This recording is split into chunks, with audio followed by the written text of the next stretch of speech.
Before you spend $1 on Alibaba, let me show you how people are getting scammed 2025. You would be shocked how real some of these fake suppliers look.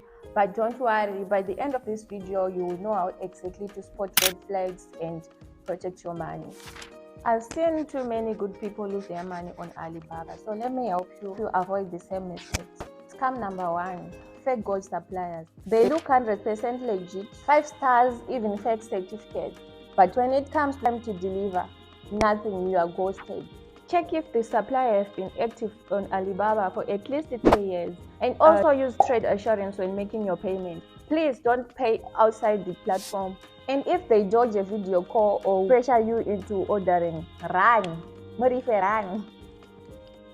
Scam number 2, off-platform deals. They say, we will give you a better price. Just pay with crypto or Western Union. It sounds like a sweet deal, but it's 100% bait. Only pay within the app using trade assurance or using PayPal. If they push you off the platform, just know they want zero traces. So make sure you don't fall for their trap. Scam number 3 is one of the sneakiest. They say $1 for Bluetooth headphones, but when you contact them, they say you have to order 1,000 pieces, and they change a price for you. That's a classic bait and switch. Compare at least 3 to 5 suppliers before you make your order, and always request for a sample before making a big order. Let me keep it real with you. If the deal looks too good to be true, then it's definitely a scam. Look for real reviews, test their communication, and take your time. Importing is a marathon, not a sprint, so take your time in verifying your suppliers.